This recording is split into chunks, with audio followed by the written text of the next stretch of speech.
Hi,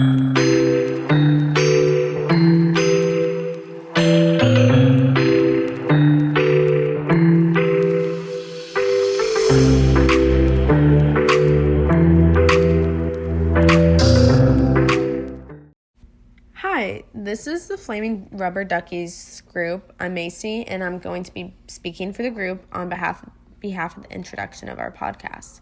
We hope to address and interview or speak on many of the issues that the LGBTQIA plus community with substance abuse disorders face.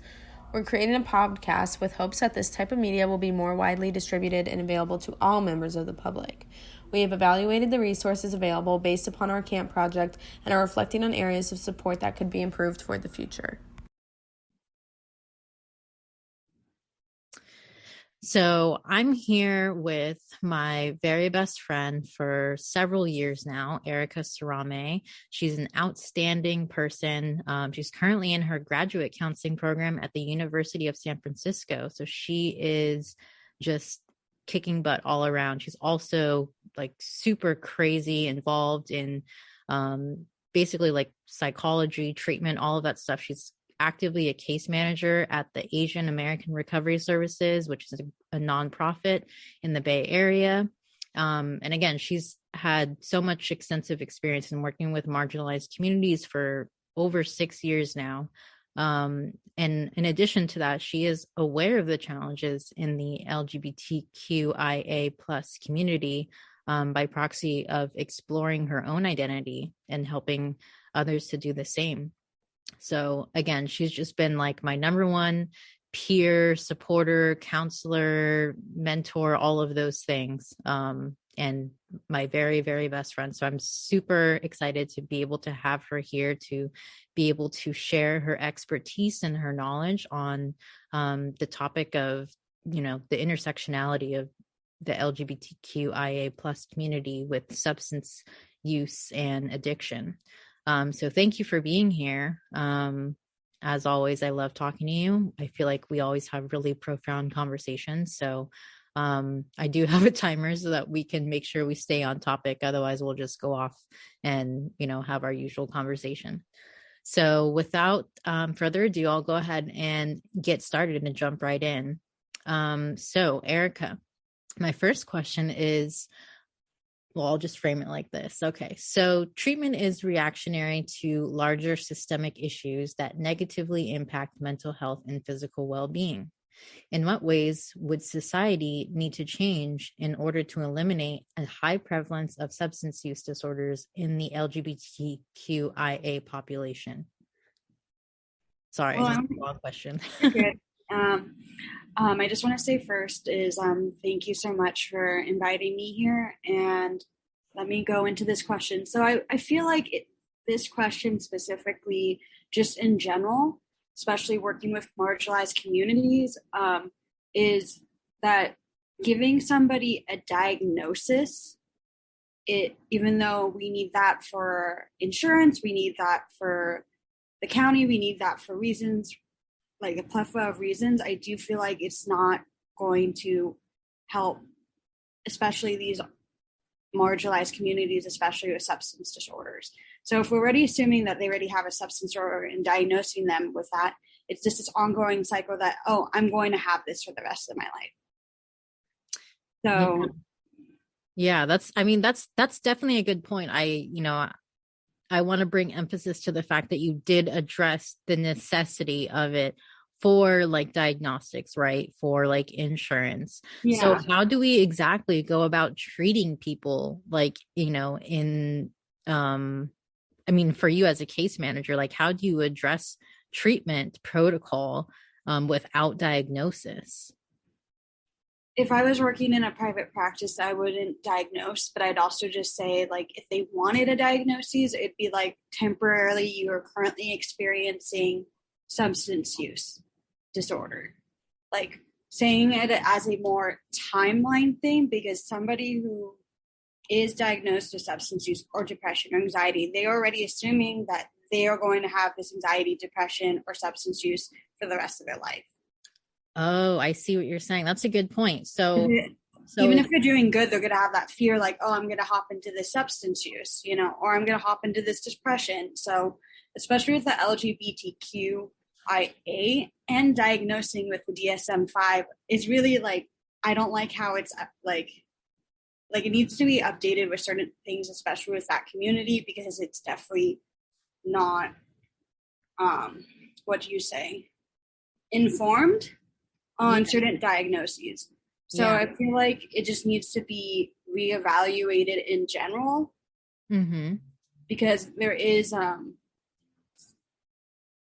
not racism. Well, there is racism, but homophobia in that, like giving certain diagnoses. There's still like this phobia of certain populations. So I would say that this is why I don't like diagnosing with these marginalized communities. Yeah, no, that's definitely a great point to make. I like how, the way you're framing it is that we shift it from more of like an active, like something that's taking the person over, like they have no control over it, and shifting that to more of like an experience-based thing. Like it gives it some like temporality. It's like in the moment you are displaying this, but you have the opportunity to move out of it. So I think that's definitely like a great point.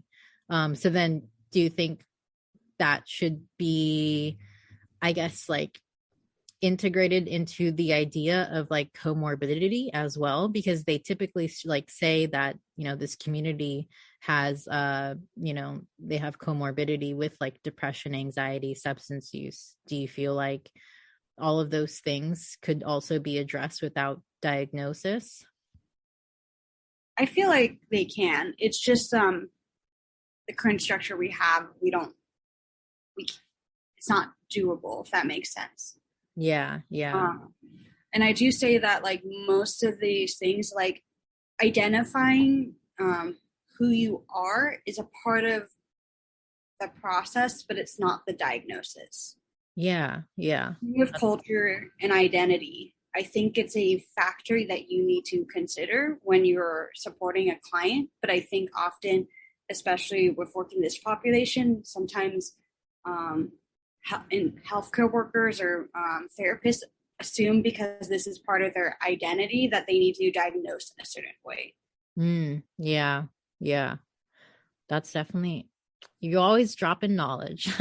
Yeah. It is true though, like substances with marginalized communities, not just with the LGBTQIA population. Yeah. Is that because that they're not accepted into the general whole, but if we generalize it enough, I think we could reduce the substance use, because if they're accepted into the community, I think there's going to be less isolation that happens. Yeah. That's definitely a valid point. Something that like I think we've all kind of like touched on, just in terms of diversity. It's such like a big, poignant word, but diversity really is like the main like underlying element in being able to address like treatment nuance, especially within this community too. So again, like we could go on and on, but I just want to keep us on track. So I'm going to go ahead and jump right into the second question.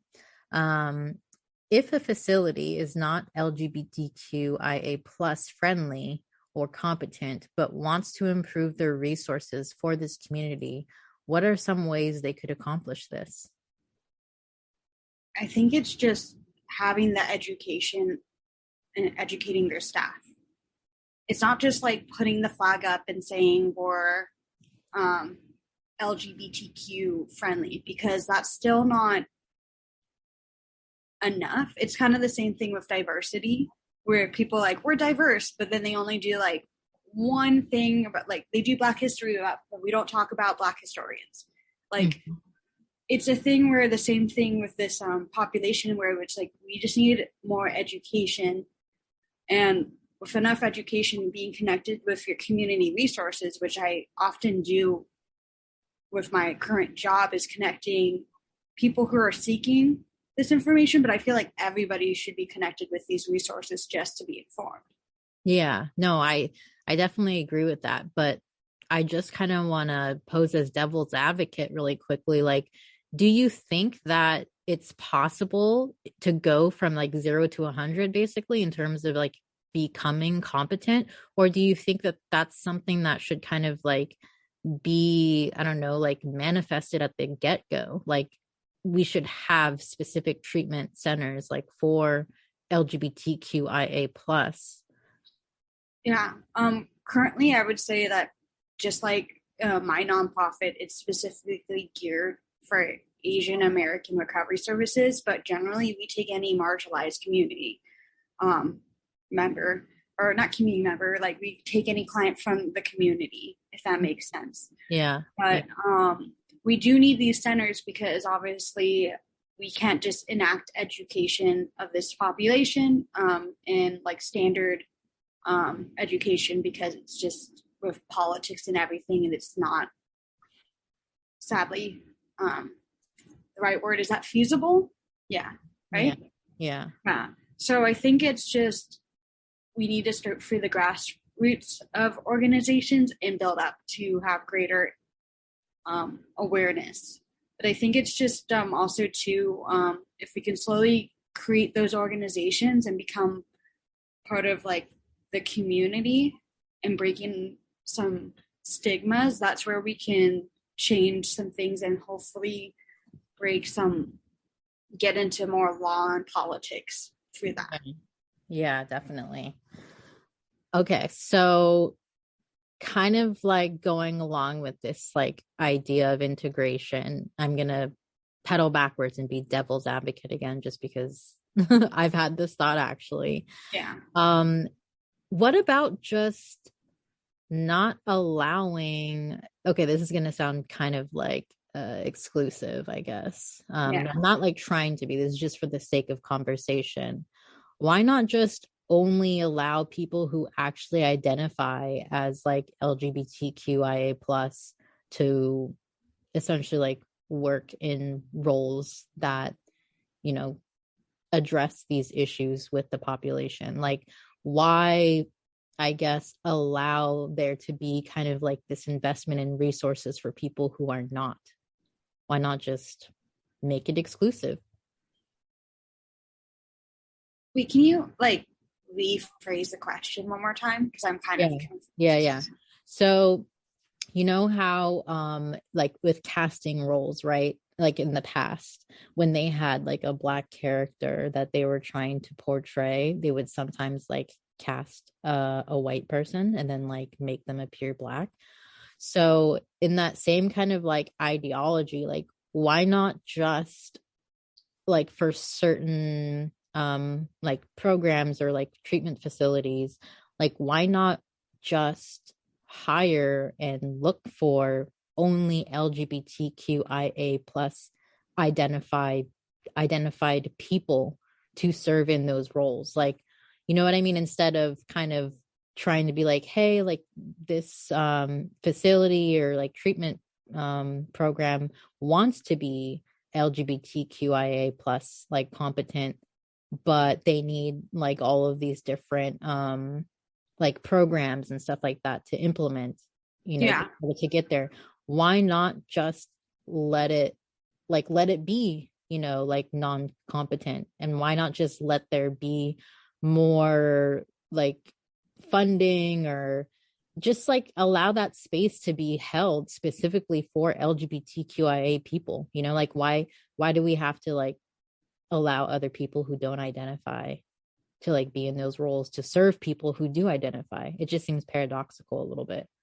Yeah. Well, it's kind of a thing too, where like if you went to like, there's assumptions with things a lot where like it doesn't really happen with European food, but like if I went in the Chinese restaurant and I saw that like it was a white person who was running the Chinese restaurant, would I think the food's good?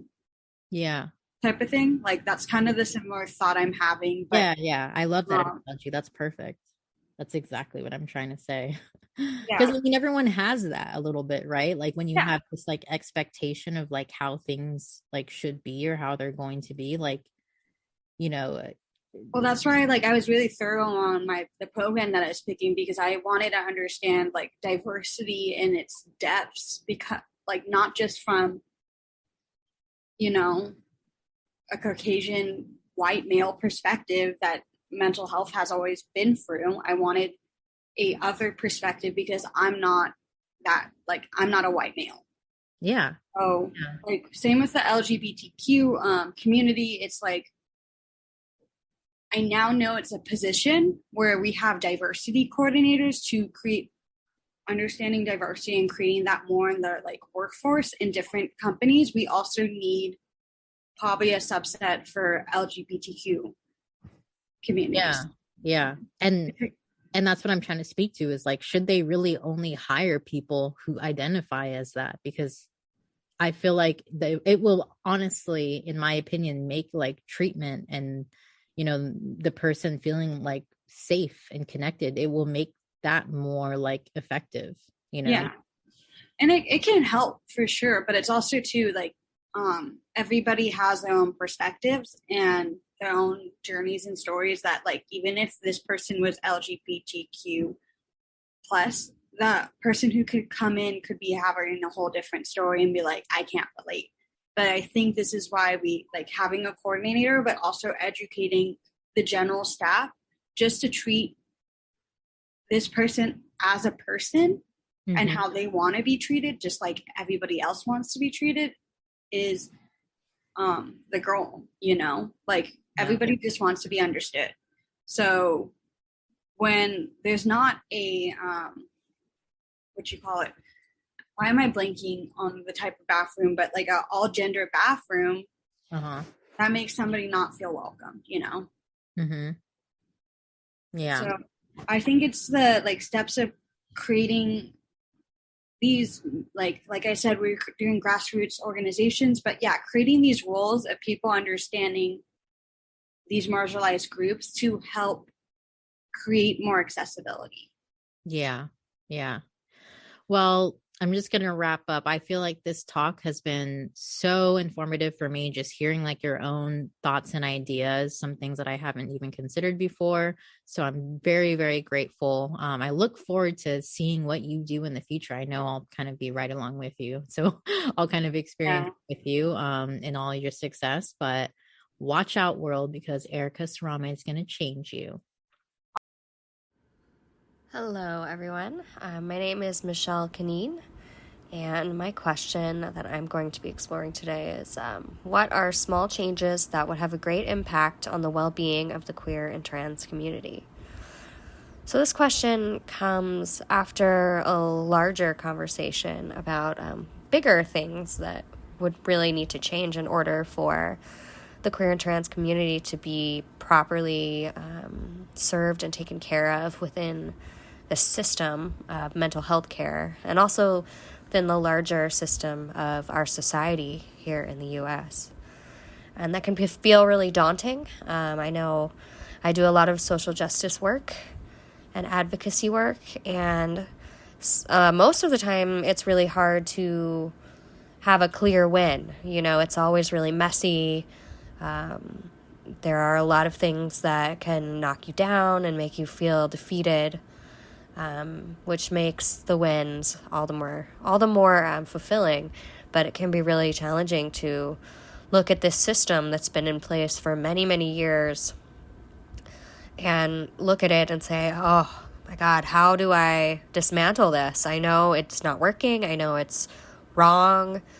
It is hurting people. And then trying to do that all by yourself, and that can feel really, really daunting. So I think part of what we want to accomplish with this podcast is bringing more people into that conversation to kind of start that change in thought that will eventually lead to action.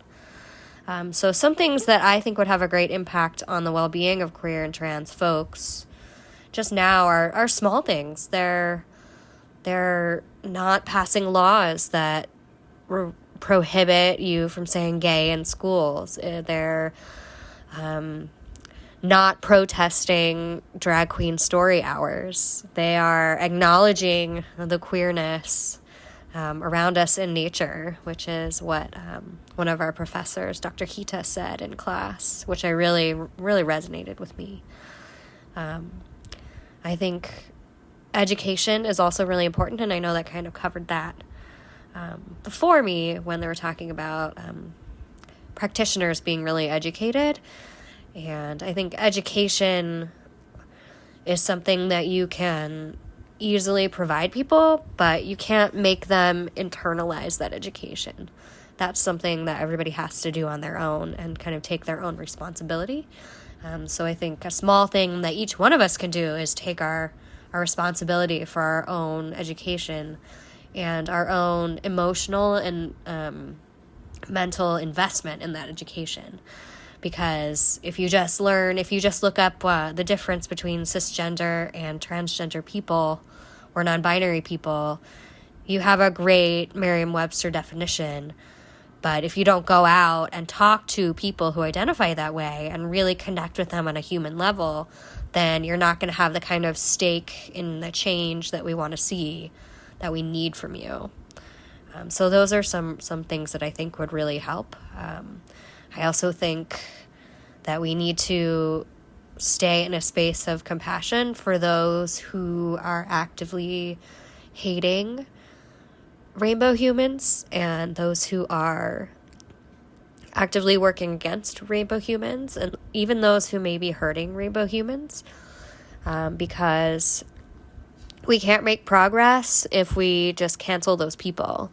We have to bring them into the conversation, and that's frustrating, and it feels counterintuitive. And the reality is, yes, that we may not be able to change everybody's mind. But I would like to think optimistically that people are inherently good and that a lot of hate just really stems from miseducation or lack of education. And that's my story, and I'm sticking to it. I know it's hard for us to think about reaching out to people across the aisle, if you will, because that's kind of where we are in our society. We've become very separate. And I think it seems like a large thing, but really it's a small thing, which is just coming together and leading with love. This is Leo Ceballos. I'm here today with Kai Williams, a member of the queer community. Thanks for joining us, Kai. Thanks for having me, Leo. So the first question I've got for you is, how are queer and trans folks valued currently in our communities? And how should they be valued in a future community? I think queer and trans people at the moment are valued in terms of rethinking the way a lot of the queer community that is not trans, as far as rethinking the way that they express themselves and think of their bodies. I think because that's not something very many people have to come across in ways that queer and trans people do. I think that it gives room for other people in the community to do the work for themselves and reassess the way that they see themselves.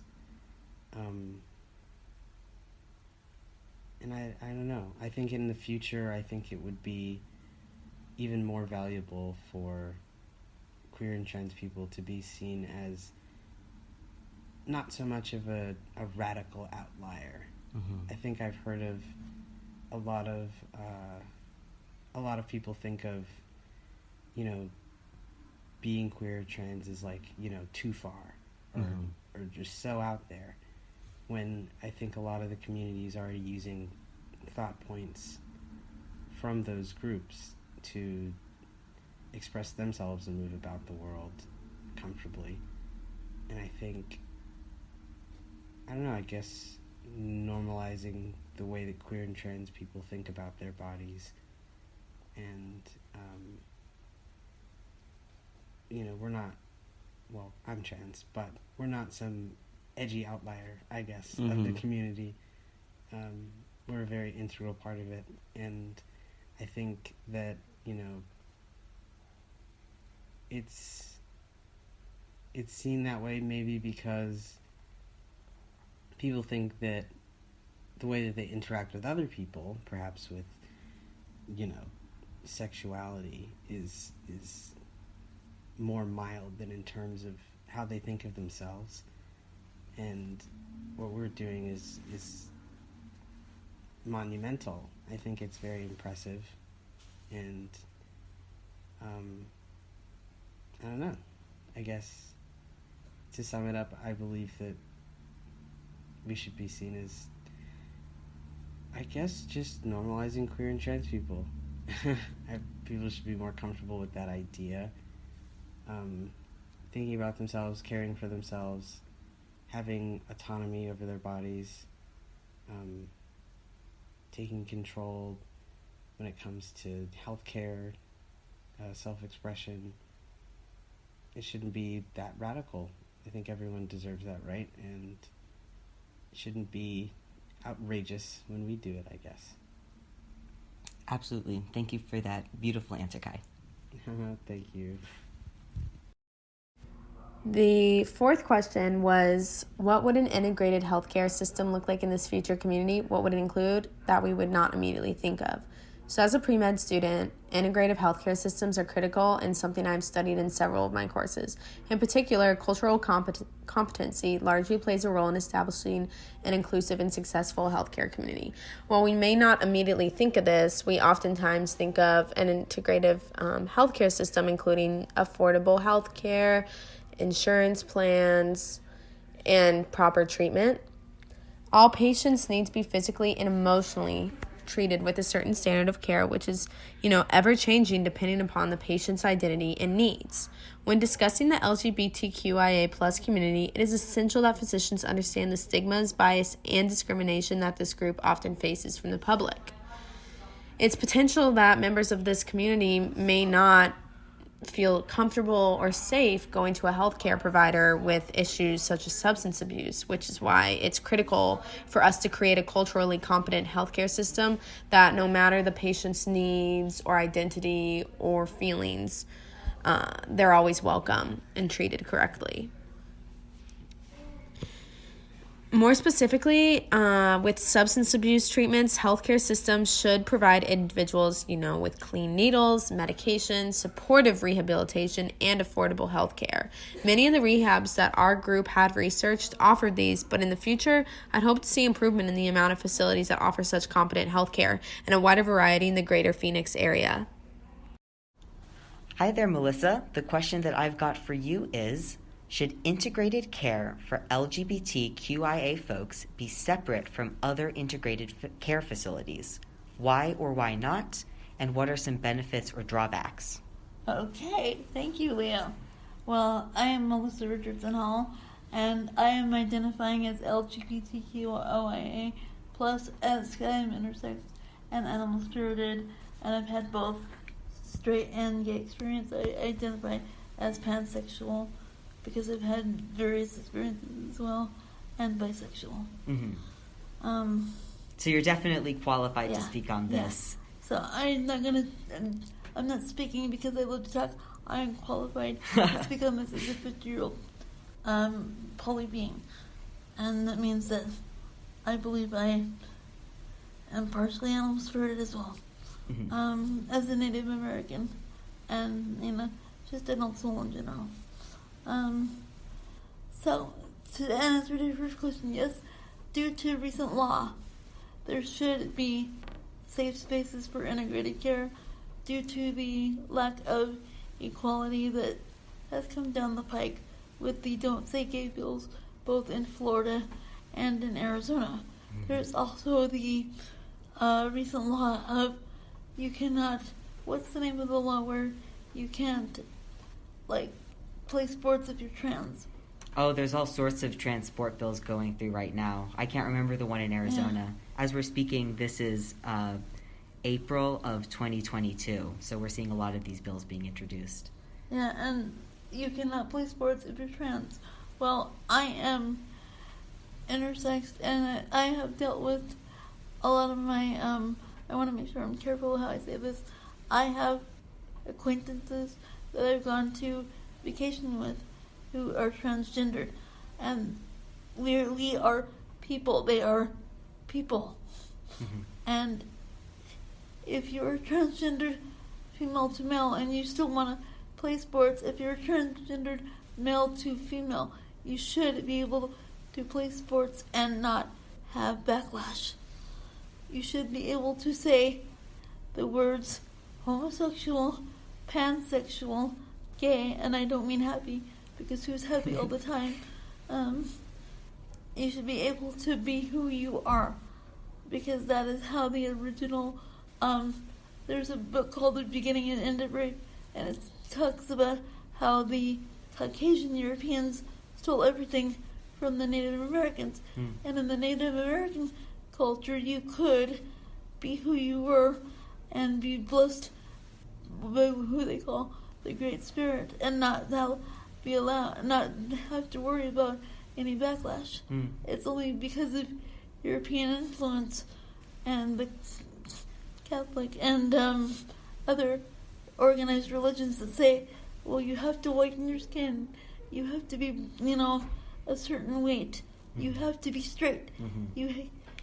We define what crazy is.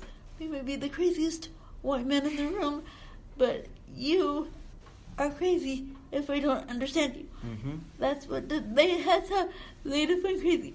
You are crazy if I don't understand you. So yes, there should be safe spaces for integrated care for various people. Can you imagine, for example, being a gay shifter and shifting because the room is hot and wanting to go outside? If you're a Harry Potter fan, you just happen to be a shifter. Can you imagine no safe space for that? These are things you didn't think about, but animalism was also considered a mental illness, and we didn't get into it in class, but I wanted to bring it up because being animal spirited and all that. Yeah, that's important to take into account, cultural differences in these care facilities. And I would agree with you that we do need separate spaces for LGBTQ folks as a result of that. Yeah. Cultural differences with gay and all that. No. And what else was the question? Well, you've talked about some of the benefits of integrated care facilities. Can you think of any drawbacks that there might be? The drawbacks is what I refer to as the whiteness saying, you're crazy if I don't understand you. Okay?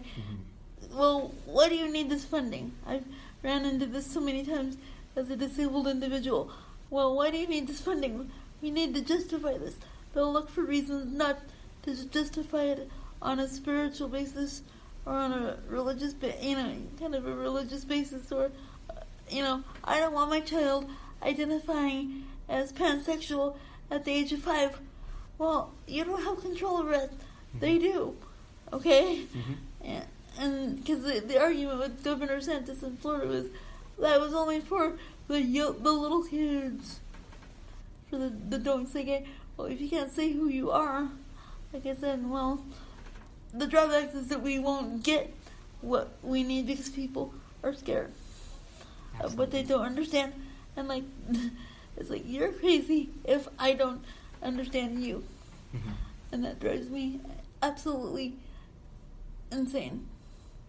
You're crazy. The person in front of you might be as crazy as hell. Like when we read, let's say, we read Crazy Brave by Joy Harjo, and her stepmother was nuts. Okay, I'm sorry. We read that for class, right? And she went to the school that she wanted to go to, right? And the father wrote to the headmistress of the school and said, she's a kleptomaniac, she's not to be trusted. And he had Joy under fear because of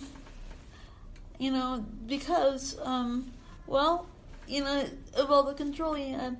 Living with a mentally ill father was something she had to deal with. And because my maternal grandfather was mentally ill, my mother was mentally ill, and I had to deal with some of that. If she had the safe spaces she needed, and shock treatment is not safe space. Absolutely not. No. It's saying, let's shut half of your brain down so that you don't exist, so that we can handle you. The way they treat mental illness is saying, we're not going to treat it, but we're going to scrub it out of your brain so so we can deal with you. We're not going to treat the root of the problem. We're not going to listen to the Native Americans. We're not going to listen to other cultures that might have the answers we don't, but we're going to scrub it out with shock treatment. Okay? That's not a safe space. And I know of a few people that have had it, and it's changed them, and they're not the same people. That's awful. You know, we need to change how we deal with mental illness, and mental illness should be classified as a disability under the ADA, but it's not. That's where you start, classifying it under the Americans with Disabilities Act. You can get access to the internet if you're Native American, but if you really have a problem because you've been abused, you can't get help. And if you I don't want to speak to your transition thing or anything, but like if I wanted to get reassigned, if an individual wants to get reassigned in general, they have to be humiliated with psychological testing beyond belief. I've heard. Absolutely the case. It's not a safe process, as I've heard, and that needs to change too. And it's could be changed by having LGBT integrated care facilities with specialists who've worked specifically with this community and who won't subject people to conversion therapy, who won't subject them to years of psychological testing before they're allowed to access medical treatment. Yeah, because if I came up to DDD and said I want to get reassigned, I'd be told I was crazy. I'd be told I was grasping for love and attention, or that I had to always seek attention, seeking behavior. You know. I had this issue with my mom as a personal experience. She's intersex too, but she says, Melissa, you need to shave your face because you look more crippled with facial hair. And I'm like, no, this is your problem. This is your fear, and I don't necessarily always have to shave my facial hair. I didn't know it was called intersex at the time, but I figured it was part of my animal thing. So I figured it was always some part of me for some reason, and I really shouldn't be ashamed of it. But I know now that it's called intersexed. And I took a class called Com 316, Gender and Communication, and that dealt with transgender and people having intersex organs, like both penises and vaginas at the same time. And it's sad that in modern literature they're still treated as freaks, and that needs to change too. Absolutely. You know, so I can speak a little bit, but not as much as probably somebody else could. But I've done the best I can here. Thank you so much for your time. Thank you for such a thorough answer. I mean, I really appreciate David Bowie, so he's like the pioneer of all this stuff for the white, He did, at the time of his death, he really didn't understand what he did for so many people by bringing the character of Ziggy. It's too bad when somebody tries to do it in real life, people do things, So, just a thought. There's a poem by John Lennon, "Why make it sad to be gay? Do your own thing, it's okay. Our bodies are own, so leave us alone and go play with yourself today." That's beautiful. Yeah. And I think that's a lovely note to leave us off. That's from John Lennon. John Lennon. Yeah. Thank you so much. Yeah.